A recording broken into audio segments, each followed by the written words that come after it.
महाराष्ट्र राज्य परीक्षा परिषद पुणे आयोजित पूर्व माध्यमिक शिष्यवृत्ती परीक्षा इयत्ता 8वी आज येडेश्वर विद्यामंदिर येडगाव या ठिकाणी पार पडली.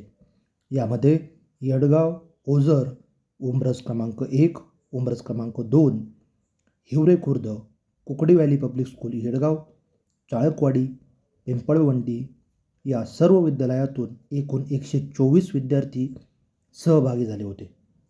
यावेळी केंद्र संचालक दीपक रोकडे यांच्या मार्गदर्शनाखाली एकूण 7 पर्यवेक्षकांनी उत्तमरित्या नियोजन करून परीक्षा अत्यंत शिस्तीत व सुनियोजनात पार पाडली. यावेळी येडेश्वर विद्यालयाचे मुख्याध्यापक Kakade sir, Kasar sir, Kashid madam यांनी मोलाचे सहकार्य केले. ब्युरो रिपोर्ट, किल्ले शिवनेरी न्यूज. नमस्कार.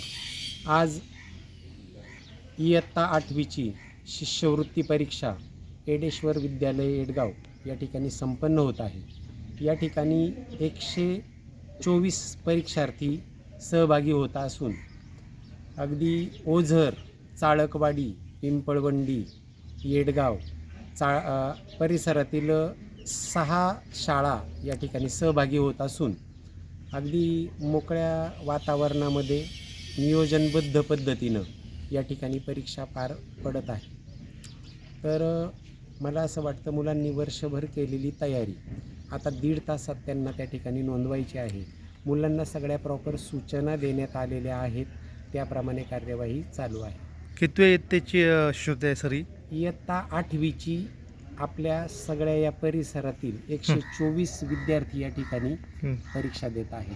आता इंग्लिश मीडियम माध्यमाची पण मुलं या ठिकाणी आहेत. हो. तर त्यांना या ठिकाणी इन्स्ट्रक्शन देताना काय अडचणी? इंग्रजी माध्यमांच्या मुलांना सूचना देताना तुम्हाला जी प्रश्नपत्रिका येणार आहे ती इंग्रजी माध्यमाचीच आहे याची खात्री करूनच तो पेपर मुलं सुरू करणार आहेत. शिवाय OMR शीट गिरवताना बॉल पेनचा वापर करणं, निळा आणि काळा हे 2 पेपर त्यांना कलर सांगण्यात आलेले आहेत. हे आत्ता 11 वाजता परीक्षा भरणार आहे. हो. आणि नंतर याचं काय रूप म्हणजे 11 ते 12:30 असा पेपरचं टायमिंग आहे आणि बरोबर 75 प्रश्न त्या वेळात त्यांना सोडवायचे आहेत. बरं. सुरुवातीचा पेपर हा लँग्वेज आणि मॅथ्स असा आहे, दुसरा इंग्रजी, सेकंड लँग्वेज आणि बुद्धिमत्ता अशा 2 पेपरमध्ये ही परीक्षा. म्हणजे साधारणतः ही मुलं फ्री कधी होतील? ही मुलं 3:30ला दुसरा पेपर संपल्यानंतर. ठीक आहे. आता आपल्या आजूबाजू शाळा, आता आपली शाळा बघा, आपल्या शाळेतले किमान सर, आता आपल्यावर मुख्याध्यापक सर आहेत. सर, आपल्यापैकी किती मुलं आज परीक्षेला बसलेत आपल्या शाळेतली? आता माझ्या येडेश्वर विद्यालय येडगावमधून इयत्ता 8वीचे 27 विद्यार्थी. टोटल संख्या किती आहे? टोटल सगळी संख्या 124 आहे. नाही, आपल्या शाळेतली टोटल संख्या किती? आपल्या इयत्ता 8वीच्या वर्गाचे विद्यार्थी 62 विद्यार्थी आहेत.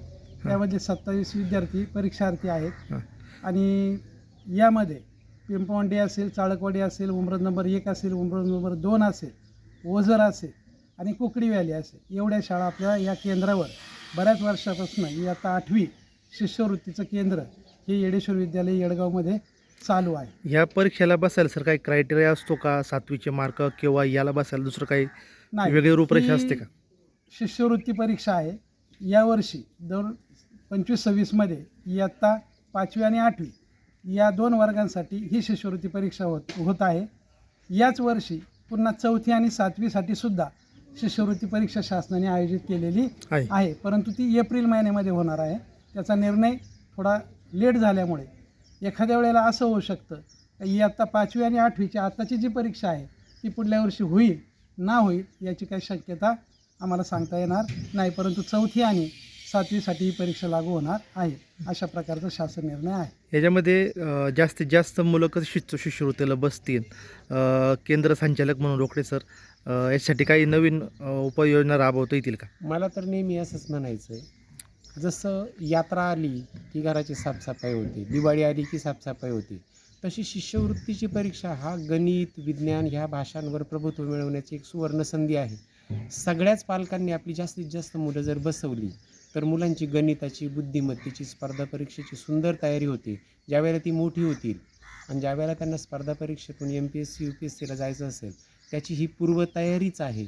पालकांनी सगळ्याच हे लक्षात घ्यावं आणि आपली मुलं या स्पर्धा परीक्षेत उतरावीत अशी सर्व पालकांनाही माझ्या वतीने मी विनंती करतो. सर, या 8वीची जी आता शिष्यवृत्ती आहे याला काही फीज वगैरे असतात का, फॉर्म असते का? Yes. हां, बरं. जिल्हा परिषदला इयत्ता 5वीसाठी फी जिल्हा परिषद भरते, बरं. परंतु जे खाजगी शाळा संस्था आहेत यांना परीक्षा फी पालकांना भरावी लागते. बरं. आता साधारणतः ही परीक्षा एकदम सुनियोजित आणि काटेकोररित्या रोकडे सर तुमच्या आणि काकडे सर तुमच्या माध्यमातून या येडगाव केंद्रावर होत आहे. आता याचा जो निकाल आहे तो साधारणतः तारीख फिक्स असते का? फ्लेक्झिबल राहते. मे जून. मे जूनपर्यंत राहते. ठीक आहे, धन्यवाद. धन्यवाद. धन्यवाद.